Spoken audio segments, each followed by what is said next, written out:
Um artigo científico, gente, qual é um artigo científico? Qual é o objetivo dele? É levar ao conhecimento do público interessado alguma ideia nova, alguma abordagem diferente sobre determinado tema já estudado. Dissertar acerca da experiência de aspectos ainda não explorados em alguma pesquisa, ou a necessidade de esclarecer uma questão ainda não resolvida. Então, o artigo científico, gente, é a forma mais utilizada de estar se apresentando a ideia que você estudou para o público científico. E pode ser de duas formas. Você está apresentando uma ideia totalmente nova. Então, olha só, eu estudei, por exemplo, os biólogos, né? A gente costuma apresentar muito novas espécies. Então, eu estudei essa espécie aqui, eu vi que era uma nova espécie, então fui lá e descrevi essa nova espécie.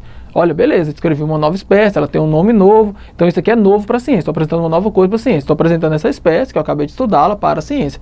Só que eu posso ter um segundo caso, que é quando eu vou esclarecer um assunto. Então, eu apresentei uma espécie, né? Então essa espécie aqui vai chamar XX. Aí um outro autor, ele fala, olha, autor Alexandre, essa espécie que você está apresentando, ela já existia antes, sobre o nome de YY. Então ele estuda, ele publica um segundo trabalho. Isso acontece em todas as áreas. Tem aqueles artigos que são para dar novas ideias, e tem aqueles artigos que a gente chama artigos de crítica, que criticam o artigo anterior, quanto ao que ele está certo, ou quanto ele avançou na ciência, ou até mesmo o que ele está errado. Suas afirmações devem ser baseadas em evidência. A principal característica de um trabalho científico é que ele é baseado em evidência. Deve demonstrar qual o processo lógico que o levou a adotar aquele parecer e quais evidências ou argumentos tornam consistente a sua ideia e digna de critério frente à comunidade científica. Importantíssimo, gente. Artigos científicos devem apresentar ideias que são replicáveis. O que é isso, professor? Explico facinho. Replicáveis é o seguinte: a partir do momento que eu apresento um artigo científico, que eu falo, olha, isso aqui é uma ideia nova, eu tenho que mostrar qual que é a metodologia que eu usei para criar aquela nova ideia. E algum cientista, ao ler o meu trabalho, ele deve conseguir reproduzir. Então, ele deve conseguir pegar os mesmos elementos que eu utilizei, utilizando a mesma metodologia e chegar aos mesmos resultados. Isso é um trabalho científico. Isso é o trabalho de um artigo científico. É lógico, gente, algumas pessoas não conseguem fazer essa replicação de uma forma totalmente correta, né? De uma forma totalmente que vai dar certinho. Certinho da seguinte forma: olha, a pessoa vai pegar as mesmas evidências, vai submetê-la às mesmas metodologias, vai chegar ao mesmo resultado. Nem sempre é assim, vai depender muito da ciência. Talvez a mesma metodologia, com as mesmas evidências, podem levar a resultados diferentes. Então é importante que se discuta isso também no artigo. Olha, mesmo se você seguir metodologia, talvez você vai ter um resultado diferente. Por exemplo, eu observei uma planta crescer em determinada floresta e outro pesquisador replica as condições da floresta em outro local. Só que naquele local, o ambiente externo a ele é muito diferente da floresta que eu tenho aqui. Então eu tenho uma coisa diferente. Então não vai ser possível de ser replicado totalmente. Tá certo? Então é bom discutir sobre isso no artigo. Mas basicamente o artigo deve levar outro pesquisador a estar replicando as suas ideias, a estar replicando a sua metodologia. Isso é importantíssimo. E são publicados em revistas especializadas. Existem as revistas que são especializadas em publicar artigos científicos. Variados aspectos, conforme os autores aqui, ó. O artigo científico, ele deve versar sobre um estudo pessoal, uma descoberta, ou dar um enfoque contrário ao que já era conhecido, oferecer soluções a questões controversas, discorrer sobre novas ideias para sondagem de opiniões ou atualizações de informes, abordar aspectos secundários levantados em alguma pesquisa. Muito importante isso aqui também, gente, olha só, determinadas pesquisas, o autor, ele apresenta uma conclusão, porém, com aquela mesma metodologia, os mesmos resultados que ele obteve, é possível você olhar por um outro ângulo. Então você levanta aspectos secundários sobre uma mesma pesquisa. Conceitos de pesquisa científica, gente. A pesquisa tem por objetivo a produção de novos conhecimentos através da utilização de procedimentos científicos. Estamos falando bastante disso. Dentre as diversas definições, um possível consenso é processo de pergunta e investigação sistemática e metódica que aumenta o conhecimento humano. Isso é um conceito de pesquisa científica. Processo de perguntas e investigação, tem uma pergunta, tem uma investigação sobre essa pergunta, ela segue uma sistematização, ela tem a forma que ela é feita, ela tem isso faz primeiro, isso faz segundo, isso faz terceiro, metódica, então tem uma metodologia muito bem elaborada e que aumenta o conhecimento científico ou conhecimento humano. O objetivo principal do pesquisador é contribuir com a evolução de informações na sua área de atuação profissional. Quais são as espécies de pesquisa? Gente, diversas espécies de pesquisa, vamos discorrer aqui um pouquinho sobre ela. É uma parte que eu vou ler bastante o slide. Mas assim, quando for necessário, eu vou falar para vocês, tá certo? Vamos lá, pesquisas metodológicas. São criados métodos, instrumentos para captar informações e chegar a um determinado fim. Então você cria uma metodologia e essa metodologia, ela é o foco principal da sua pesquisa, entendeu? A pesquisa metodológica, ela visa a própria metodologia, tá certo? Na minha pesquisa de mestrado, eu, por exemplo, fiz uma pesquisa muito mais metodológica do que exploratória, do que outras coisas. Eu fiz uma pesquisa que eu estudei acerca da metodologia utilizada para estudar aquele grupo que eu falei com vocês agora há pouco de bivalves. Pesquisa exploratória, utilizada quando ainda não se tem muitas informações sobre o campo que se pretende abordar. Não é baseada em hipótese. Então a pesquisa exploratória é uma pesquisa que você começa a explorar. Você começa a ver realmente o que tem em determinada área. Por exemplo, descobriu-se.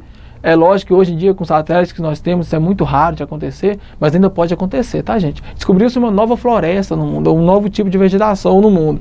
Então, a pesquisa exploratória não tem nenhuma hipótese sobre o que é aquilo ali, gente. A gente nunca viu aquilo ali na vida. A pesquisa exploratória, vamos chegar lá e vamos ver o que tem. Vamos descrever o que tem, tá certo? Pesquisa descritiva, objetivo é descrever características de alguma população ou fenômeno, normalmente feita a posteriori. Por que eu falei a posteriori? Porque primeiro acontece a pesquisa exploratória, para depois eu ter uma pesquisa descritiva. Então a pesquisa descritiva, ela visa descrever aquilo que eu observei a princípio. Pesquisa explicativa, o objetivo principal é deixar claro todas as informações a respeito do que já foi descoberta. Normalmente a pesquisa explicativa ela é feita com base em pesquisas de referenciais bibliográficos, né? Então eu pego um determinado assunto, delimita um certo tempo, olha, eu vou pegar tudo que foi falado desse assunto nos últimos 10 anos e vou ver os avanços que foi feito através dele, vou explicar bastante esse assunto. É um tipo de pesquisa explicatória. Pesquisa intervencionista, ela visa interferir de algum modo, propondo e implementando soluções para os problemas encontrados. Então, pesquisa intervencionista é uma pesquisa que você estuda determinado fato e você intervém nele. O autor dessa pesquisa, ele intervém nesses fatos, muito utilizado em pesquisas de ciências humanas. Quais são os meios de estar se investigando, gente? Quais são os meios? Existe a pesquisa de campo, tá certo? Agora, primeiro eu falei a espécie, quais são os tipos de pesquisa. Agora eu estou falando os meios que são utilizados para se construir uma pesquisa, tá certo? Então existe a pesquisa de campo, quando o trabalho exige que o local onde aconteceu ou acontece o fenômeno seja investigado, não necessariamente é um local espacial, tá, gente? Físico em si, pode ser através de questionamentos na internet, isso também é forma de pesquisa de campo. Pesquisa de laboratório, quando é preciso ter um ambiente controlado e limitado para se chegar a alguma conclusão. Um laboratório, ele permite que você controle o ambiente, tá certo? Pesquisa documental, quando é utilizado documentos que oficializam algumas informações importantes, muito utilizado em ciências humanas, então você faz a pesquisa através da utilização de documentos. Pesquisa bibliográfica, objetivo é estudar os trabalhos a respeito de determinado tempo. Pesquisa bibliográfica é aquela pesquisa que você faz com base em estudos e trabalho em ciência produzida por outros autores. Pesquisa experimental, objetivo é analisar dados a partir de um ambiente com condições totalmente controladas. Olha, qual que é a diferença da pesquisa experimental para a pesquisa laboratorial? A pesquisa experimental, você tem que ou controlar totalmente mesmo, o seu ambiente. Então tem um certo fenômeno, você quer observar, você consegue controlar todo esse fenômeno, ou você tem que explicar quais foram todas as variantes que podem estar influenciando no fenômeno que você está observando. Diferente de uma pesquisa laboratorial. A pesquisa laboratorial ela é uma pesquisa que ela vai depender de, principalmente, meios para se realizar a observação daquele fenômeno. Você depende de ferramentas, depende de certos equipamentos, você depende de certas coisas que só se encontram no laboratório, entendeu? Diferente da exploratória. Desculpa, gente, diferente da experimental. A experimental pode ser feita em laboratório, claro que sim, desde que você consiga controlar tudo que influencia naquele fenômeno, ou que você não conseguiu. Existem fenômenos que são impossíveis controlar tudo que vai influenciar nele. Então você tem que explicar tudo que influenciou nele. Existe essa diferença. Gente, etapas de uma pesquisa científica de uma forma bem resumida. Então você escolhe um tema, você faz a elaboração da pesquisa bibliográfica e seleção das obras relevantes. Então escolheu o tema, pesquisa sobre tudo que foi dito a respeito daquele tema até aquele momento. Formulação do problema. Então pesquisei sobre o que foi dito. Olha, a partir do que foi dito, eu tenho que pensar o que não se sabe ainda. Formulei o problema. Você faz uma especificação dos objetivos. Então você especifica, ó, esse aqui é o meu objetivo. Esses os objetivos gerais, específicos, que eu vou tratar agora a pouco. Que eu vou tratar daqui a pouquinho. Você justifica a escolha dessa pesquisa, então você tem que estar justificando muito bem o porquê escolheu esse tema, porque esse tema é importante, porque o seu trabalho vai ser importante para essa área do conhecimento. Você define a metodologia a ser empregada, então um outro passo muito importante, definir como é que vai ser a forma de metodologia. Faz a coleta de dados, então você fez a metodologia, começa a coletar dados. É incrível o quanto essa parte as pessoas erram na ciência, que é coletar dado antes de ter feito a metodologia. Gente, é importantíssimo pensar qual que vai ser a metodologia para depois coletar os dados, tá certo? Não cometam o erro de coletar dados antes de fazer a metodologia, tá certo? Se você já está desenvolvendo seu trabalho e você coletou dados e não sabe nem qual vai ser a sua metodologia, repense sobre isso. Conheça melhor sua metodologia para depois coletar dados, tá certo? Então você faz a tabulação dos dados, né? Você tabula esses dados de certa forma, você estuda a respeito desses dados, faz uma análise, comparações, discussões dos dados, então você analisa bem esses dados, você compara esses dados com os dados de outros autores, né, que falaram a respeito daquele tema muito próximo ao tema que você está falando, e discute sobre esses dados. Então, tal autor falou isso sobre esse dado, então no meu estudo eu corroborei a ideia desse autor. Não, esse autor falou sobre isso, no meu estudo foi contrário às ideias desse autor, tá certo? E conclui no final. Então discutiu sobre esses dados, viu o que outros autores falam sobre ele, o que seus dados mostram, conclui. Olha, meu trabalho concluiu isso a respeito do fenômeno que foi observado. E no final você faz um relatório. Olha, viu como é que segue-se uma lógica até chegar ao relatório final? Dica, gente, o relatório chama relatório final, mas não deixa para o final, tá certo? Pensou num tema? Começa a fazer a introdução sobre o tema. Pensou na metodologia? Escreva a metodologia do tema. Coletou os dados? Escreva sobre os dados coletados. Vai fazendo essa parte juntamente com o processo que você está vivendo naquele momento do seu experimento, ou o processo que você está vivendo naquele momento do seu trabalho. Porque se chegar lá no final, e só no final, você pensar assim, agora eu vou escrever, ainda é tempo, saem bons trabalhos, tá certo? Mas o mais importante é estar escrevendo ao pouco, paulatinamente. Pouquinho a pouquinho é melhor do que só lá no final escrever tudo. Gente, se você está no final do seu trabalho e não escreveu nada, não se assuste, tá? É possível, vai sair um bom trabalho. Mas é melhor que você faça parte a parte. Gente, numa introdução, o que deve estar contido numa introdução na hora de escrever o seu texto? Como é que a introdução deve ser feita? Deve ser contemplados ali, deve ter a delimitação do assunto, você deve estar falando, olha, meu assunto é este. Na introdução, gente, normalmente é colocado os objetivos. Antigamente era assim, muito comum, a depender da revista que pretende publicar ou do local que você vai estar escrevendo. Ainda tem momentos que o objetivo ele é fora da introdução, mas eu acho mais legal e hoje é mais utilizada a introdução já no final do... Gente, os objetivos já no final da introdução. A justificativa e outros elementos são necessários ali para estar complementando seu texto. O último parágrafo da introdução deve mostrar para o leitor a estrutura do artigo, uma espécie de sumário descrito para o leitor. Então, por exemplo, olha, no primeiro momento desse artigo, vamos discutir a respeito disso. No segundo momento, vamos apresentar a metodologia. No final, nós vamos concluir a respeito do estudo. Então, é legal estar falando isso no final, no último parágrafo da introdução. Por exemplo, artigos que têm vários capítulos, ou monografias, testes, TCC, dissertação, tem vários capítulos. Então, no último parágrafo ali da introdução fala, olha, no primeiro capítulo vamos discorrer a respeito disso, no segundo capítulo a respeito disso, no terceiro capítulo a respeito de outra coisa. Na apostila você encontra uma lista de verbos utilizados neste momento. Gente, consulta essa lista de verbos, tá certo? É muito chato ficar repetindo o verbo o tempo todo. Então, tem duas maneiras de você fazer isso. A maneira muito simples vai na apostila e olha uma lista de verbos que podem ser utilizados no momento de escrever a introdução. Segundo momento você viu que está repetindo muito uma palavra, ou repetindo muito um verbo? Vai lá no Google, escreve aquele verbo e coloca sinônimos. E vê qual que é útil para aquele momento. Gente, segundo ponto. Esse ponto, delimitação do tema, ele está dentro da introdução. Só que a gente coloca aqui num tópico específico que esse tópico é muito importante. Por quê? Quando você vai escrever um trabalho científico, você deve delimitar muito bem seu tema. Seu leitor, ele deve ler o seu trabalho e falar, olha, esse autor que escreveu, ele está falando sobre este tema. Ele quer falar sobre este assunto específico. Ele quer falar sobre este ponto, sobre este tema. Ele quer falar dessa área de conhecimento, mas ele não vai falar sobre toda a área de conhecimento, não. Ele vai falar apenas dessa. E como é que seu leitor vai saber tudo isso? Você vai falar com ele. Olha, e é muito importante, eu acho que eu vou ler isso aqui daqui a pouco, mas eu vou falar para vocês.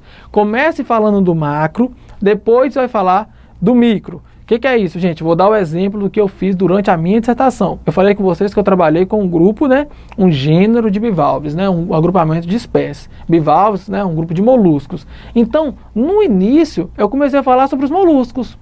Depois eu falei sobre as famílias dos moluscos, né, o agrupamento de gênero. Depois eu falei sobre o meu gênero. Depois eu falei sobre as espécies desse gênero. Tá vendo como eu delimitei o tema? E depois eu falei, olha, nesse trabalho nós vamos falar sobre esse gênero só, vamos falar disso e disso e disso, desse gênero.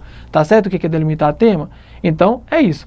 Por exemplo, eu quero falar sobre como acontece a formação de determinada cultura de um estado. Então eu posso, por exemplo, falar de uma forma geral a cultura do país. Depois eu falo de uma forma geral a cultura da região daquele estado, né? Então esse estado aqui, ele está dentro de uma bacia hidrográfica, por exemplo, essa bacia hidrográfica tem certos tipos de cultura. Depois eu chego a falar, olha, a cultura desse estado é essa. Então eu tenho que delimitar muito bem o tema, importantíssimo, tá bom?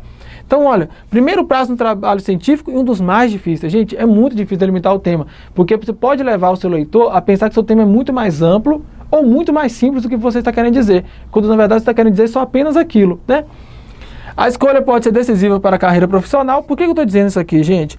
Porque quando eu delimito o meu tema, seja numa área de mestrado, numa área de doutorado, eu vou estar me especializando sobre aquilo. E aquilo vai ser utilizado quando você for selecionado como profissional. Tanto que você pensa no mestrado, como no doutorado, às vezes o que você pensou em um TCC, tá certo? Então ele pode ser importante para a sua área profissional. Inclusive ele pode ser decisivo. Qualquer assunto que necessite melhores definições, melhor precisão e clareza do que já existe sobre o mesmo, é preciso estar nessa delimitação. Gente, seguinte, então, estou ali delimitando meu tema, estou falando sobre determinado assunto, chegou um termo que quase ninguém conhece, mas você conhece porque você estudou sobre ele, só que quase nenhum leitor conhece, então você tem que descrever muito bem que tema é esse. Você vai falar sobre um assunto, uma teoria, você sabe muito bem essa teoria, porque você estudou muito bem sobre ela, mas você deve estar sempre pensando sobre o leitor. Olha, gente, eu estou em Minas Gerais. Eu vou falar a forma que eu uso para estar delimitando meu tema e escrevendo sobre ele, tá certo? Eu penso se um leitor do Amazonas for ler meu tema, tá certo? Então, eu estou aqui escrevendo sobre determinado tema, em Minas Gerais, sobre o meu pensamento, sobre esse agrupamento de espécies, ou sobre o assunto certo, sobre aquele assunto. Eu começo a pensar, olha, o que um leitor do Amazonas tem que saber para entender meu tema? É a forma que eu uso, é só uma dica, tá, gente? É claro que você pode pensar diversas formas, mas o que é importante nesse momento? Pensar o que um leitor vai pensar ao ler esse texto. Qual que é a dificuldade dele aqui? O que eu tenho que explicar melhor sobre esse texto? O que eu sei que a maioria das pessoas da minha área não estão sabendo, porque isso que eu sei diz respeito apenas ao que eu estou estudando. Então tudo isso deve estar muito explicado para o leitor, tem que estar muito clareza com relação a isso.